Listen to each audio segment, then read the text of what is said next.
Pada pembahasan fikih 4 mazhab ini kita lanjutkan saja mengenai macam-macam air,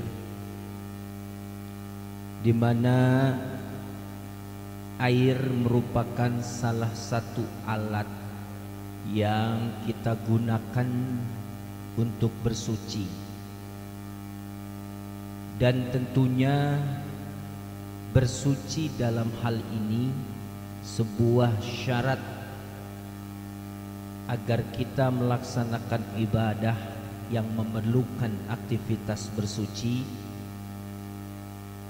Agar tidak salah, tentunya air-air yang semacam apa yang bisa kita pergunakan dan menjadi salah satu penentu daripada sah atau tidaknya ibadah yang akan kita lakukan.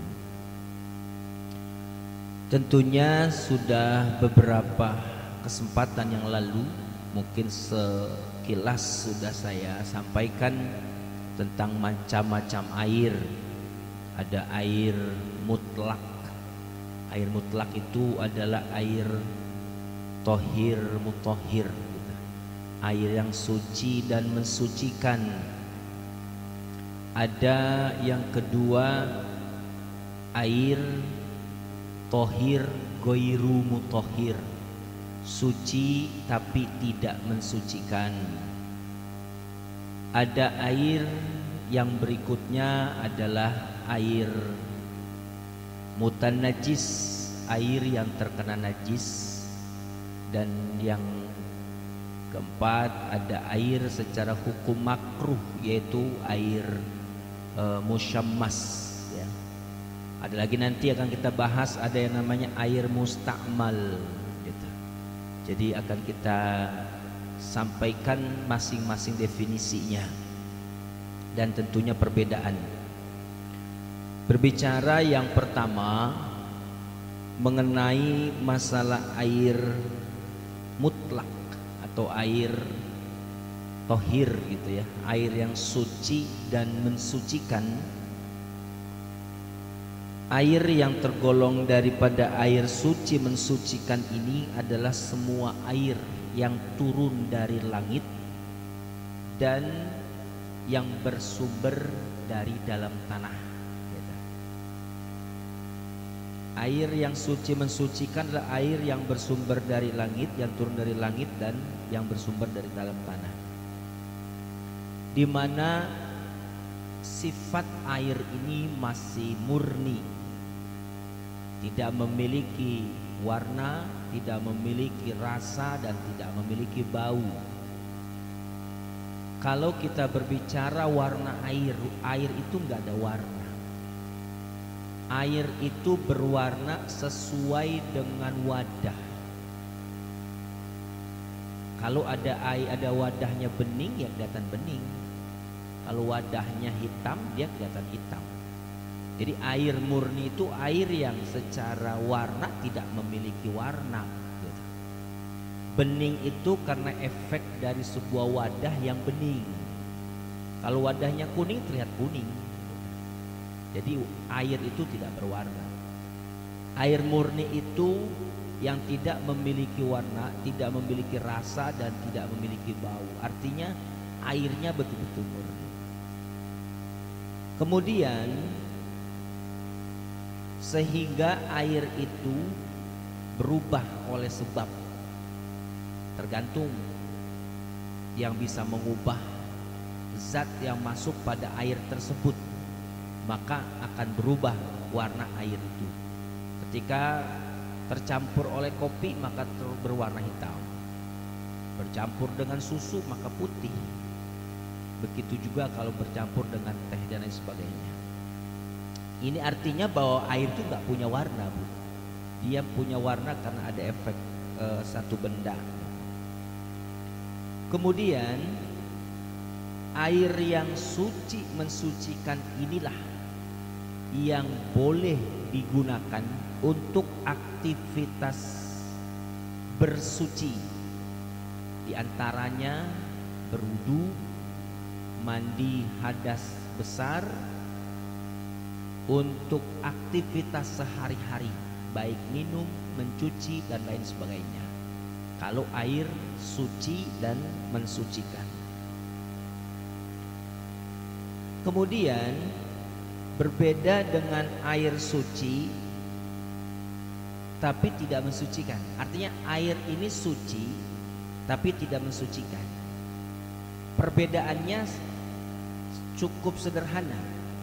Bila air yang suci dan tidak mensucikan, air ini secara sifat air, warna, bau, dan rasa itu biasanya memiliki campuran atau ada sesuatu zat yang masuk ke dalamnya, sehingga status air tersebut hanya sebatas suci tapi tidak mensucikan. Dia tidak boleh digunakan untuk bersuci, tapi untuk aktivitas sehari-hari itu boleh. Misal saja ketika kita, tadi saya sampaikan, air yang murni atau air yang mutlak, air yang tidak memiliki warna, tapi ketika ada satu air yang kemudian tercampur oleh satu benda sehingga mengubah warnanya, contoh saja misal kopi, maka kopi itu air tersebut tergolong kepada air suci tapi tidak mensucikan. Tohir goiru mutohir. Dia suci, boleh kita minum, namun tidak boleh digunakan untuk aktivitas bersuci seperti wudhu dan mandi hadas besar. Kemudian ketika kita bicara tentang air yang suci tapi tidak mensucikan, maka air ini biasanya di samping memiliki perubahan pada warna, rasa, dan bau, terkadang air tersebut memiliki kapasitas kurang dari 2 kula. Kita ini sering mendengar, mungkin dari kita kecil ngaji itu, air yang suci mensucikan yang bisa digunakan untuk aktivitas bersuci, air yang lebih dari 2 kula atau 2 kula, lebih dari 2 kula, 2 kula atau lebih dari 2 kula. Sebetulnya 2 kula itu berapa? Ulama mazhab Syafi'i itu memberikan penjelasan kalau 2 kula itu kurang lebih 217 liter. 217 liter. Namun kalau misalnya di sebuah bidang, sebuah kolam lah gitu Bu ya, itu memiliki ukuran panjang, lebar, kemudian ketinggian, kedalamannya 62,4 cm. 62,4 cm, anggapnya 63 lah, atau lebih. Jadi kalau ada satu bak gitu ya, kolam yang panjangnya, lebarnya, tingginya, kedalamannya gitu ya, itu 62,4 cm, berarti kurang dari semeter Bu ya. Maka itu setara dengan kurang lebih 217 liter, dan itu sudah termasuk 2 kula gitu. Air 2 kula ini adalah air menjadi satu standar ketika kita beraktivitas bersuci. Ketika air itu kurang dari 2 kula, maka ada hal-hal yang perlu kita lakukan agar bisa digunakan. Bukan berarti yang 2 kula itu tidak bisa digunakan, namun cara penggunaannya harus tepat gitu ya. Dan selagi air kurang 2 kulah ini tercampur oleh sesuatu, apalagi kedatangan benda najis, maka itu menjadi air mutanajis. Tapi kalau lebih dari 2 kula itu tidak, arti masih tetap digunakan. Tinggal nanti hukumnya apa. Kalau memang air itu warnanya, rasanya, baunya, nanti punya hukum, karena nanti akan kita bahas tentang hukum air suci dan mensucikan. Saya ulangi bahwa perbedaan air suci dan mensucikan dengan air yang suci tapi tidak mensucikan secara umum tadi. Air yang suci mensucikan dia boleh digunakan untuk aktivitas bersuci dan aktivitas sehari-hari. Tapi kalau air suci tapi tidak mensucikan, dia digunakan boleh untuk aktivitas sehari-hari namun tidak boleh digunakan untuk bersuci gitu. Seperti itu secara umum gitu ya. Nah, penggunaan air yang suci tapi tidak mensucikan atau tohir goiru mutohir itu sebatas untuk keperluan sehari-hari, kebutuhan sehari-hari, misalnya mandi, mencuci gitu ya, minum misalnya gitu, itu boleh. Nah, kemudian baru kita akan bicara tentang hukum. Kalau kita bicara hukum gak lepas dari 5 hukum dalam Islam itu. Ada wajib, haram, sunnah, makruh, mubah gitu ya. Dan ini hukum syariat. Kalau kita bicara wajib adalah suatu perkara yang apabila dikerjakan mendapat pahala, ditinggalkan dosa gitu. Itu wajib. Haram itu kebalikan dari wajib. Bila dikerjakan mendapat dosa, ditinggalkan mendapat pahala kalau haram. Kemudian kalau sunnah dikerjakan mendapat pahala, ditinggalkan tidak berdosa. Kebalikan dari sunnah adalah makruh. Ditinggalkan mendapat pahala, dikerjakan tidak apa-apa. Itu makruh. Dan yang terakhir, yang kelima, mubah. Mubah itu boleh digunakan atau boleh dipakai dan boleh tidak. Maksudnya tidak menjadi satu penentu dapat pahala atau tidak gitu.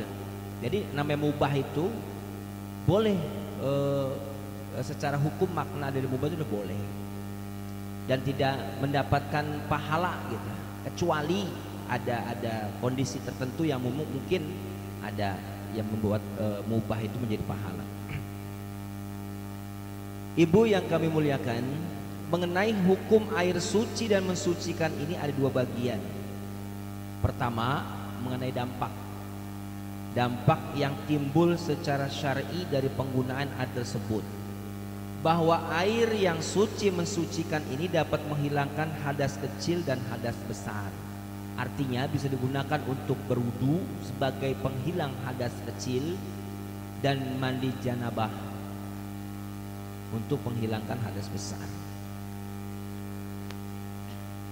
Jadi sah berwudu maupun mandi wajib atau mandi hadas besar dengan menggunakan air yang suci dan mensucikan.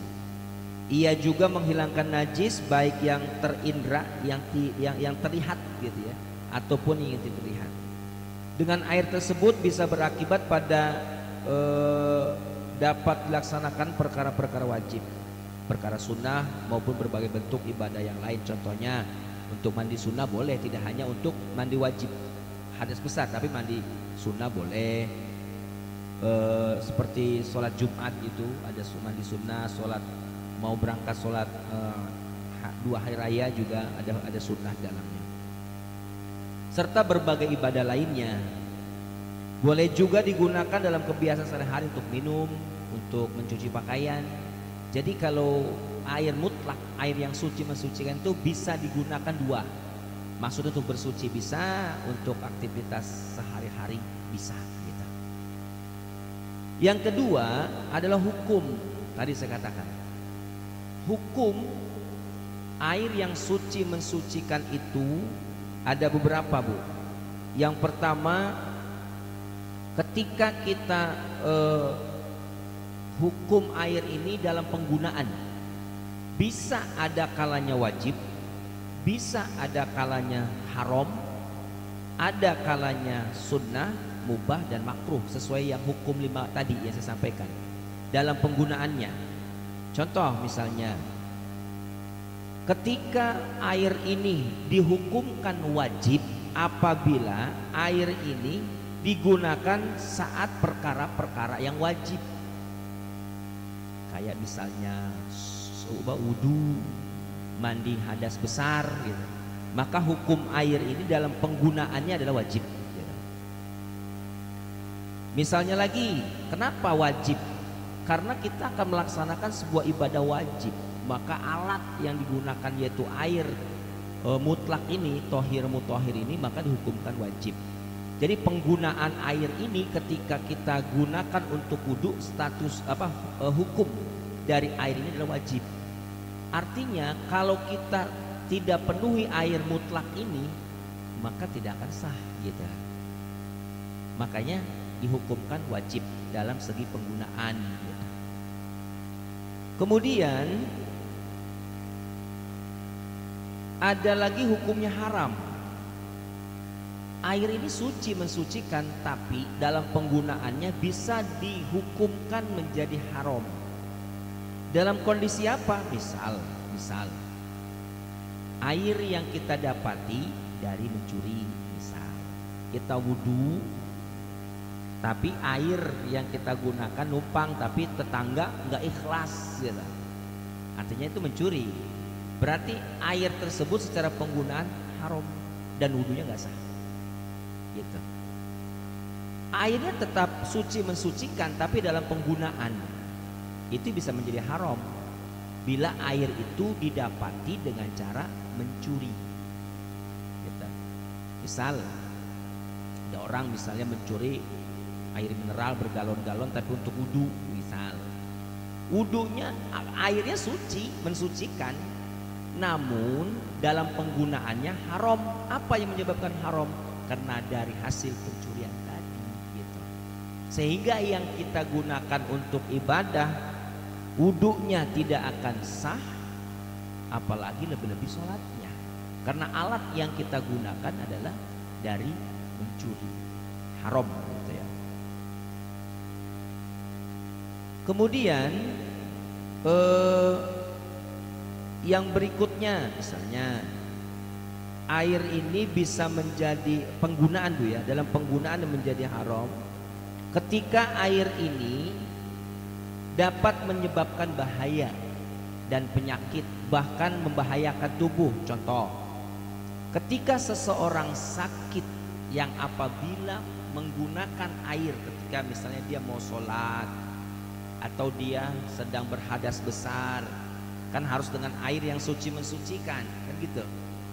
Tapi air yang digunakan bisa menjadi haram ketika kalau dia pakai membahayakan dirinya. Contoh, dari satu kisah, seorang sahabat saat itu sedang berlayar di lautan. Sebelum berlayar di lautan, kepala sahabat ini tertimpa oleh runtuhan sehingga pecahlah, dibebat aja gitu. Singkat cerita, di tengah laut sahabat ini mimpi ihtilam, mimpi basah gitu. Dan akhirnya dia mandi pakai air laut. Air laut itu kan suci, mensucikan Bu. Besoknya mati, meninggal dunia. Nah setelah itu mengadu ke perkara ini kepada Rasulullah, kalau memang penggunaan air itu bisa membahayakan, maka penggunaan air itu menjadi haram. Ada pilihan alternatif dengan tayamum. Sama kita juga sakit misalnya, kalau kena air bertambah parah sakit kita, maka kalau kita gunakan tuh air hukumnya haram. Kenapa? Membahayakan. Bisa haram bukan sifat airnya, tapi secara penggunaan kalau kita gunakan diri kita bahaya, membahayakan kesehatan, membahayakan tubuh, maka air itu dalam penggunaannya Bu ya, bukan dari segi kita bicara airnya, tapi penggunaan air tersebut dihukumkan haram. Artinya apa? Bisa dengan cara tayamum gitu. Kemudian ketika kita lagi tadi ada yang pertama, ketika air itu didapati dengan cara mencuri, air itu dihukumkan haram kalau digunakan untuk bersuci gitu.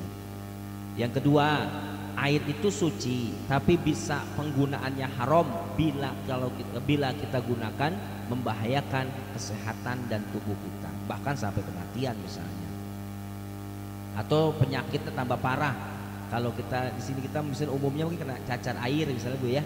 Kalau orang kena cacar air, kalau kena air katanya tambah apa? Banyak cacarnya. Sehingga ketika kondisi semacam ini kita boleh menggunakan tayamum dalam beraktivitas ibadah, baik itu wudu diganti dan juga mandi hadas besar. Kemudian yang selanjutnya,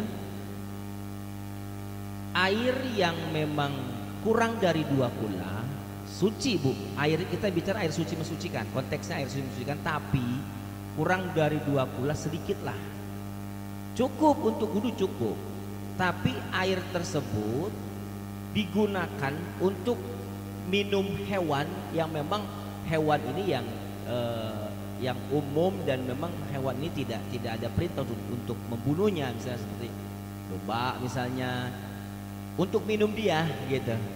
Sehingga kalau kita gunakan nggak kebagian tuh hewan tersebut untuk minum, akhirnya bisa saja dia mati misalnya. Maka kalau kita gunakan air itu haram hukumnya gitu. Karena air itu kita gunakan buat wudhu nih, karena nggak ada air lagi kita gunakan untuk wudhu misalnya.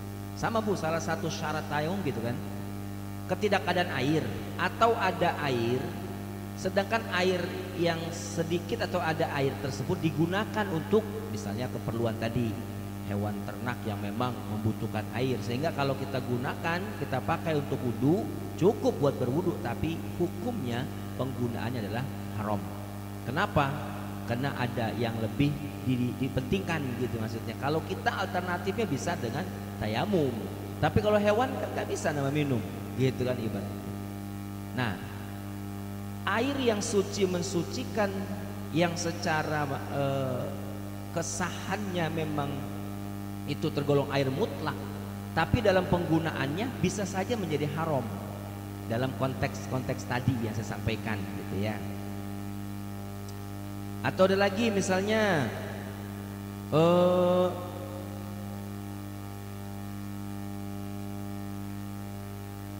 tidak hanya untuk perkara-perkara yang wajib, artinya air yang suci mensucikan ini bukan semerta-merta hanya untuk wudhu saja, boleh mandi hadas besar itu boleh, tapi untuk mandi sunnah pun boleh gitu.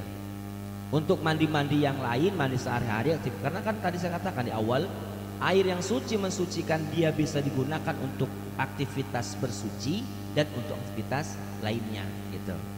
Jadi tidak masalah. Atau ada lagi, ada sebuah keadaan misalnya air ini secara penggunaan ini makruh Bu, makruh. Makanya saya katakan di awal ada air yang makruh, salah satunya adalah air yang terkena sinar matahari yang kita kenal dengan air musyammas. Bila kita gunakan itu makruh. Definisi makruh sendiri tadi di awal saya sampaikan, bila kita tinggalkan berpahala, dikerjakan tidak apa-apa.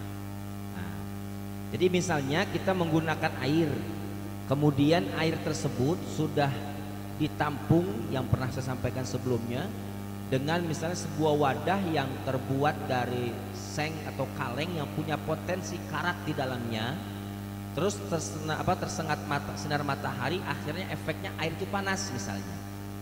Boleh kita wudhu, boleh, tapi secara hukum makruh. Air itu tetap suci mensucikan, tapi secara penggunaan itu dihukumkan makruh. Air musyammas namanya. Ada lagi misalnya selain dari air semacam itu, tadi misalnya ada lagi, ada air yang cukup kita atau kebutuhan kita untuk aktivitas minum misalnya, terus kita ini tidak terhalang oleh air, arti boleh kita gunakan air itu untuk berwudu misalnya, tapi kalau kita pakai nggak ada minum misalnya, maka menggunakan air tersebut juga hukumnya makruh gitu ya. Artinya ada yang lebih hal yang lain gitu ya, kecuali kalau tidak ada lain gitu ya. Nah kemudian Dampak dari air yang makruh yang didasarkan dari sinar matahari itu secara kesehatan berdampak. Kata baginda Nabi itu, kenapa kita tidak boleh berwudu dengan air musyammas, dihukumkan makruh maksudnya, itu menyebabkan penyakit kulit sopak. Mungkin kalau kita bilang mungkin panu bisa jadi, atau yang lainnya sejenisnya lah. Karena disebabkan oleh lebih-lebih di dalam penampungan tadi terbuat dari sebuah benda yang berpotensi karat gitu. Karat ini tentunya untuk kesehatan gitu, itu tidak apa, ada sedikit membahayakan gitu. Makanya hukumnya disebut air makruh.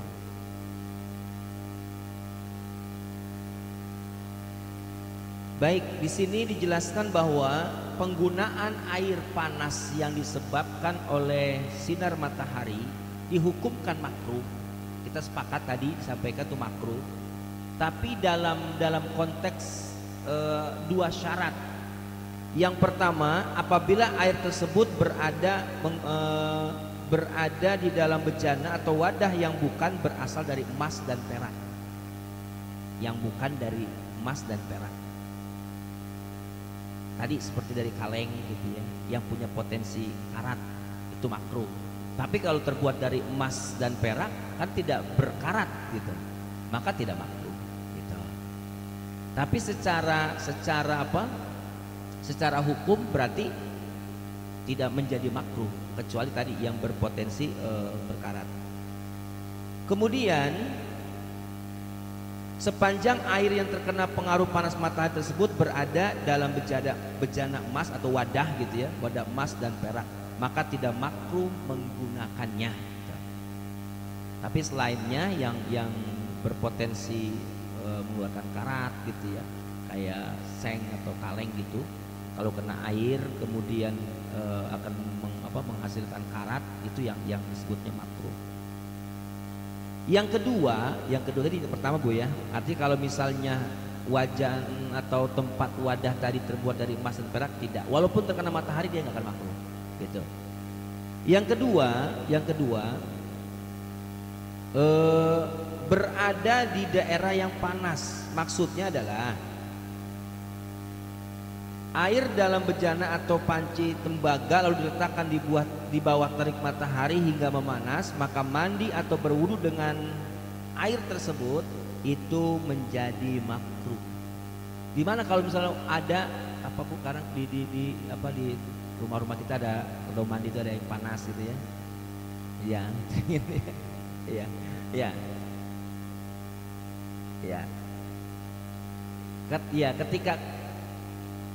Ketika memang itu tertampung oleh sebuah tempat yang tidak potensi karat, itu tidak makruh. Yang dimakruhkan tadi termasuk wajan emas dan perak, tembaga yang tidak punya potensi karat, itu tidak makruh gitu. Ternyata penggunaan dari air yang terkena sinar matahari ini makruh punya pengaruh Bu yang cukup luas gitu ya. Di antaranya biasanya ketika kita ini tidak hanya untuk, maaf sebelum saya lanjut, tidak hanya untuk wudu, termasuk untuk mencuci pakaian dari air yang terkena matahari, apalagi terbuat dari wadah atau bejana yang terbuat dari sejenis tadi kaleng atau seng yang punya potensi karat, itu juga makruh mencucinya. Apalagi ketika kita pakai dalam kondisi masih basah misalnya gitu ya, dengan terik matahari tadi, karena dengan disebabkan air yang mengalir dari wadah terbuat dari seng dan kaleng tadi, itu secara hukum makruh. Kenapa? Berdampak pada kesehatan. Walaupun secara ini belum ada ini ya, tapi teori ulama atau pendapat ulama seperti itu. Kemudian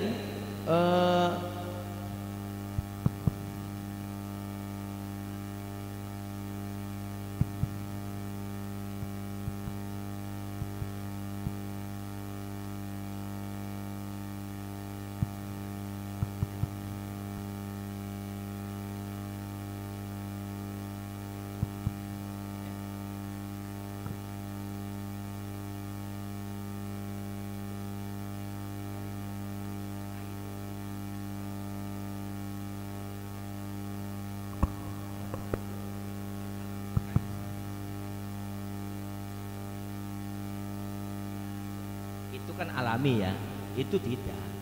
Artinya boleh kita gunakan untuk wudhu dan mandi gitu, hadas besar itu boleh. Karena memang secara tadi konteksnya kalau terkena matahari bukan alami ya. Kalau kan alami jelas itu boleh. Artinya dia tetap hukumnya seperti air mutlak, tetap tohir mutohir gitu ya. Malah ada pendapat ibu, ketika ada kita mencuci pakaian yang menggunakan air dari terik matahari yang kemudian tertampung oleh bejana yang punya potensi berkarat, tidak hanya secara makruh, bahkan bisa menjadi haram kalau membahayakan tubuh. Gitu. Sampai ke titik haram, tidak hanya makruh tapi haram kalau membahayakan tubuh, gitu. Membahayakan kesehatan gitu.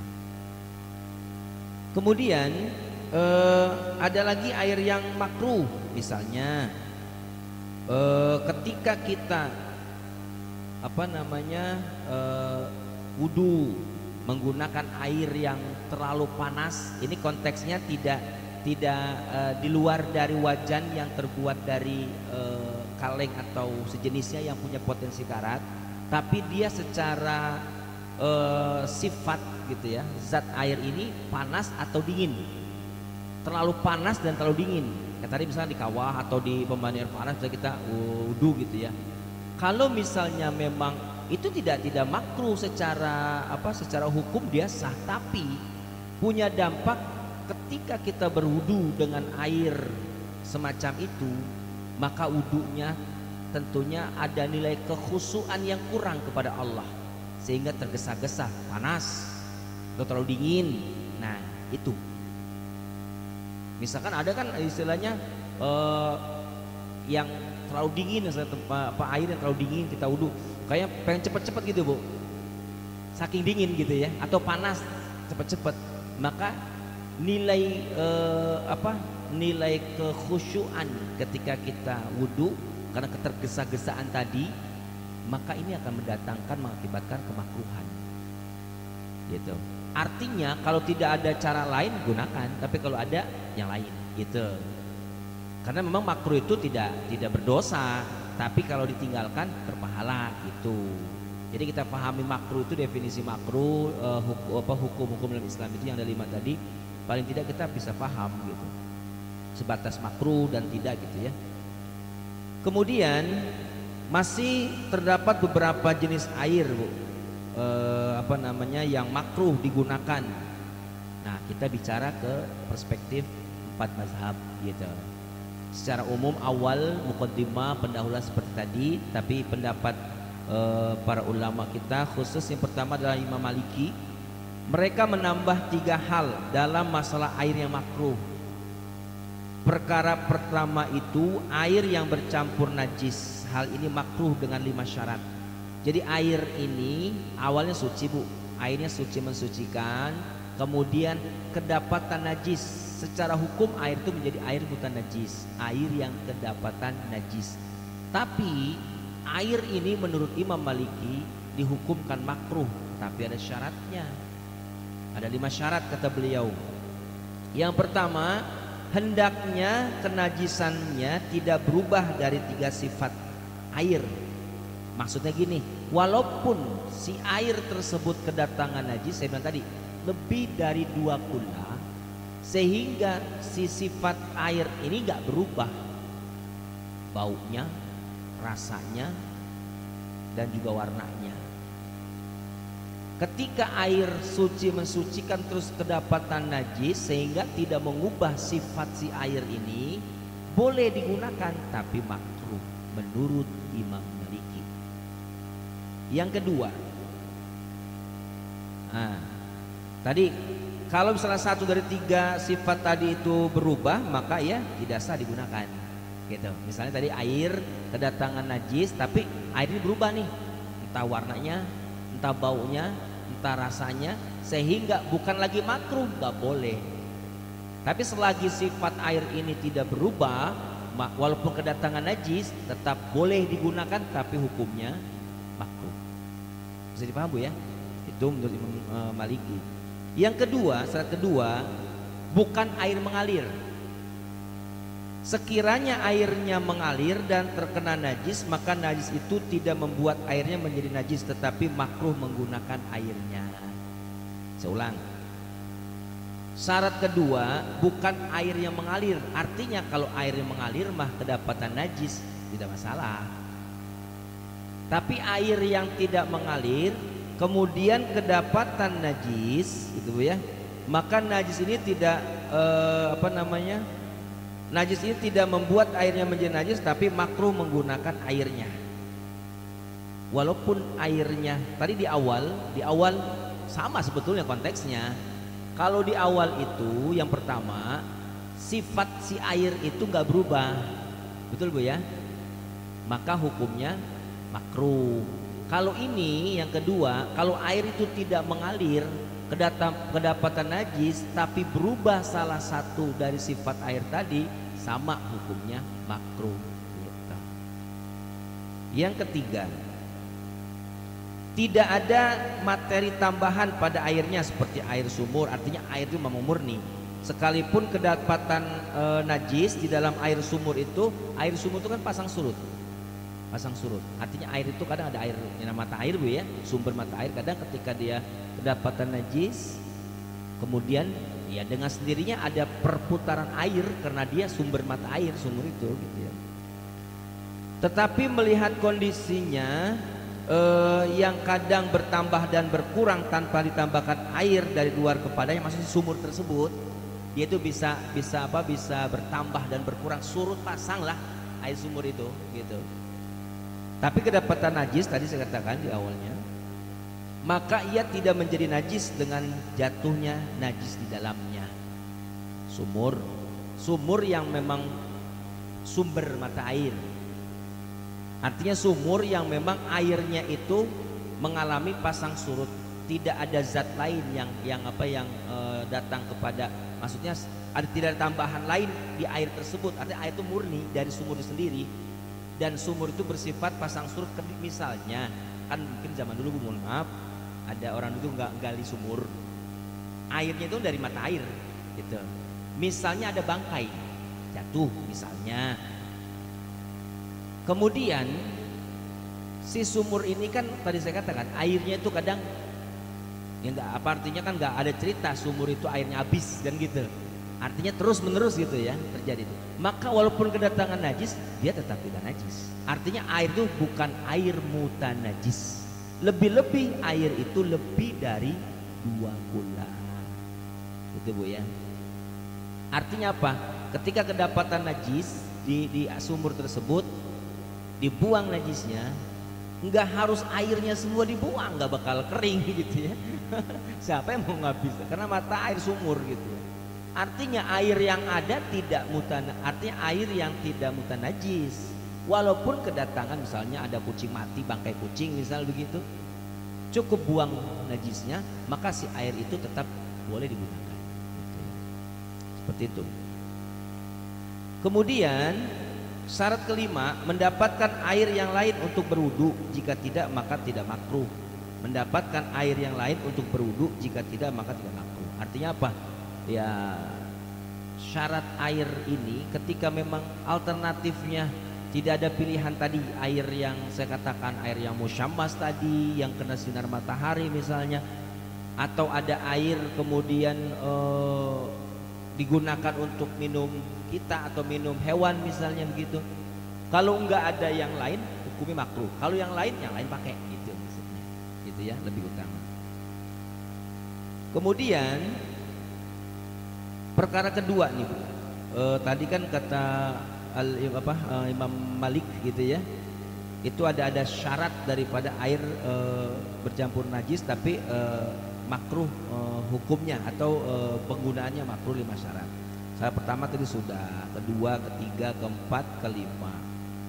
Nah perkara kedua di sini adalah merupakan perkara yang menyinggung pada pembahasan sebelumnya, bahwa di antara air yang makruh ini tadi air mustakmal. Nah ini tidak hanya air musyammas, tapi air mustakmal itu dihukumkan penggunaannya adalah makruh.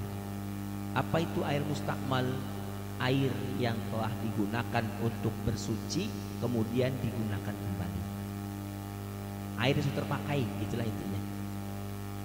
Kemudian air mustakmal itu sebelumnya suci, dia air suci. Misalnya air mustakmal dalam wudhu, apabila seseorang berwudhu dengan air suci, misalnya kita wudhu nih, tadi saya katakan misalnya ada dua, Bu, air yang kurang ada 2 kula. Ketika kita menggunakan gayung, wudhunya nggak usah dikobok, pakai gayung, bekas air wudhu yang kita ini kan terciprat ke dalam tersebut air wadah tadi. Orang kedua wudhu pakai air itu nggak boleh, karena air itu sudah mustamal. Gitu. Berbeda dengan air yang lebih dari 2 kula. Mau berapa orang silakan. Mau dicauk juga ibaratnya langsung gitu dikobok silakan. Warnanya, misalnya warnanya sudah agak keruh misalnya karena banyak kotor sebagainya, selagi itu memang 2 kula masih boleh. Tapi kecuali kalau sudah ketiga sifatnya terpenuhi, bau, rasa, warna berubah, ganti. Dan zaman-zaman dulu kan kalau mesin gitu ya, pesantren itu pakai kolam, Bu. Kolam itu kan kadang disiapin gayung, tapi ada juga namanya santri, kadang kakinya ya celup gitu ibaratnya. Kayak di pondok anak saya itu masih ada, di belakang masjid itu masih ada kolam, ada keran, ada kolam. Jadi santri itu kadang-kadang nyuci sepatu pakai air itu, ciduk gitu ibaratnya. Nah, kalau air itu banyak, lebih dari 2 kula, nggak masalah. Yang jadi masalah ketika air itu sedikit digunakan oleh kita untuk berwudu, terus dari bekas itu masuk ke air tersebut, terus digunakan oleh orang lain, tidak boleh, karena itu mustakmal, air yang telah digunakan, gitu ya. Kemudian air mustakmal dalam wudu, apabila seseorang berwudu dengan air suci kemudian airnya menetes dari anggota badannya setelah dia pakai, maka ia makruh dipakai wudu lagi.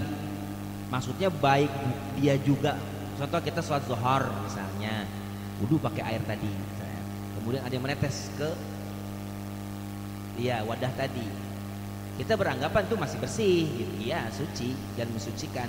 Tapi ketika kita waktu masuk asar kita wudu lagi dengan air tersebut, tidak boleh, air mustakmal.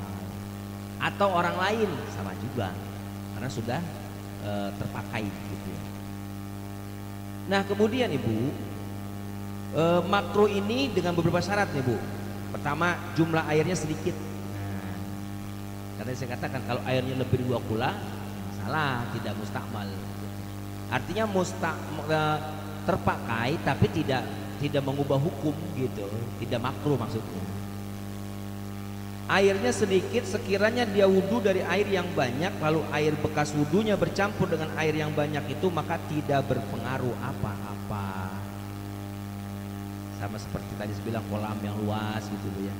Yang kedua syaratnya mendapatkan air yang lain untuk wudhu, jika tidak maka tidak makruh. Misalnya airnya nggak ada lagi, artinya misalnya lagi musim kemarau nggak ada lagi, seitunya pakai, tidak menjadi makruh dengan sebab tadi karena darurah dan menjadi rukhsah gitu, ringanan gitu. Tapi kalau ada air yang lain, pakai yang lain, itu nggak boleh dipakai. Kenapa? Hukumnya makruh. Yang ketiga, digunakan untuk wudhu wajib. Jika digunakan untuk wudhu sunnah atau mandub seperti wudhu sebelum tidur dan sebagainya, maka tidak makruh. Jadi makruh air mustakmal ketika digunakan wudhu wajib untuk melaksanakan sholat misalnya, maka makruh. Tapi kalau untuk kita misalnya mau tidur nih, pengen wudhu dulu, itu kan wudhu sunnah namanya, artinya nggak melaksanakan ibadah gitu maksud Ibu, maka itu tidak makruh, boleh air mustakmal tadi ya. Itu beberapa penjelasan. Mazhab Malikiyah memberikan alasan makruhnya wudhu menggunakan air mustakmal karena sebagian imam mengatakan tidak sahnya dengan air mustakmal. Memperhatikan hal ini, mereka mengatakannya makruh. Selain itu, mereka mendapatkan bahwa para ulama salaf ya terdahulu tidak menggunakan air mustakmal, itu rujukannya. Jadi ulama-ulama sebelumnya tidak menggunakan air mustakmal untuk melakukan bersuci. Kalau menggunakan dihukumkan makruh berdasarkan ulama-ulama pendahulu, itu Imam Maliki seperti itu. Maka menurut mereka hal ini menunjukkan hukumnya makruh, berkiblat kepada para ulama pendahulu ya. Para ibu yang kami muliakan, kita bahas Imam Maliki saja Bu ya. Nanti berikutnya akan kita bahas Imam Hanafi.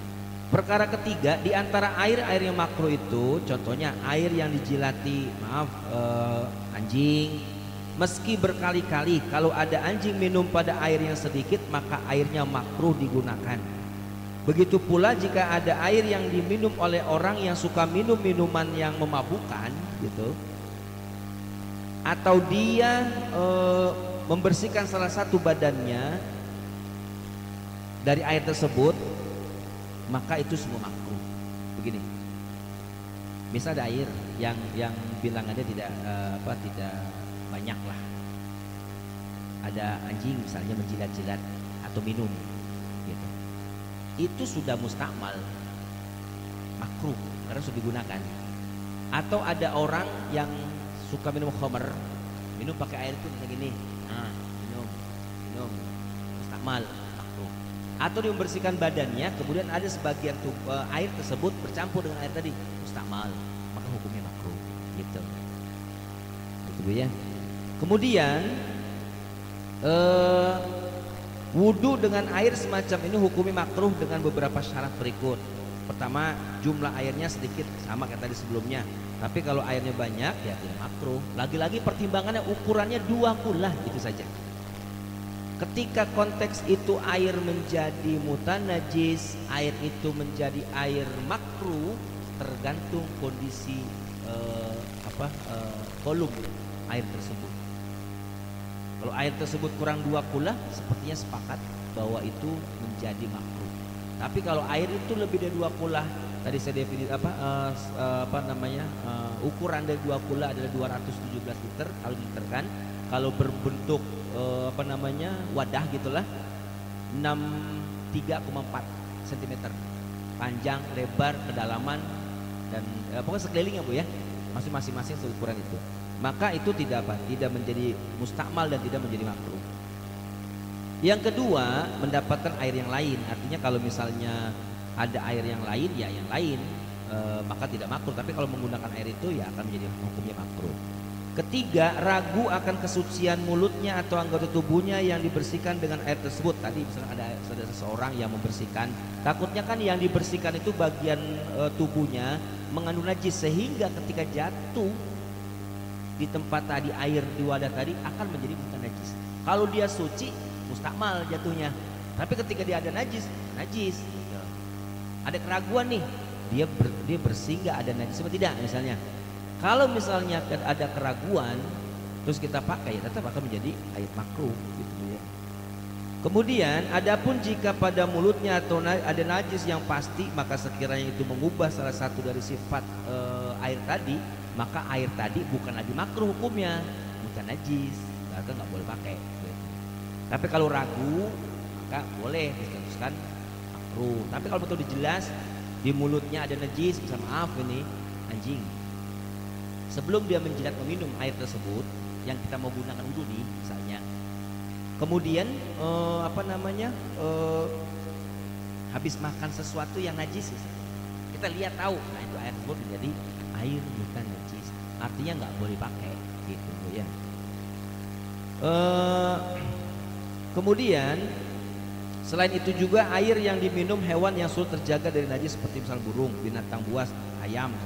Adapun apabila hewannya sulit dicegah seperti kucing dan tikus, maka dalam kondisi demikian hukum menggunakan airnya tidak makruh karena memang sulit dan tidak bisa diinikan. Artinya kita gak selalu mengawasi gitu, gak selalu misalkan artinya gini, si hewan ini gak ketahuan dia di mulutnya ada najis tidak, sulit diprediksi gitu Bu ya, maka hukumnya tidak masalah gitu ya. Artinya menggunakan air itu tidak makruh. Kesimpulannya, ketika air yang kurang dari 2 kullah bisa menjadi najis, air mutanajis kalau 3 sifat air ini ada terpenuhi. Air itu menjadi makruh bila kurang dari 2 kullah Dan kemudian poin-poin tadi yang kena sinar matahari, kemudian yang saya sampaikan gitu ya. Kesimpulan standar kita adalah ukuran 2 kula. Ketika air itu lebih dari 2 kula, maka ketika ada kedapatan najis misalnya, tidak ya, syaratnya yang penting tidak mengubah 3 sifat air, maka itu berwudu. Kesimpulannya seperti itu. Jadi itu pendapat dari Imam Maliki. Insya Allah nanti ke depan kita membahas tentang pendapat Imam Hanafi, Hambali dan Syafi'i. Itu saja paling ibu yang dimuliakan. Semoga dengan kajian kita menambah wawasan kita tentang macam-macam air, karena ini penting kita ketahui agar jangan sampai salah kita menggunakan air sedang kita membuat ibadah gitu. Kalau air yang kita gunakan asal pakai, karena ini menjadi syarat wajib lah gitu ya. Salah satu syarat wajib soal berwudu. Sedangkan wudunya salah, menggunakan alat wudunya salah yaitu airnya, atau mandi wajibnya salah menggunakan air yang salah, maka dipastikan ibadah berikutnya juga tidak akan terima, tidak akan sempurna gitu ya. Maka dari itu air merupakan salah satu alat untuk bersuci, dan macam-macam air sudah kita sampaikan. Untuk awal kita bahas tentang pendapat dari Imam Maliki. Itu saja barangkali yang bisa kami sampaikan.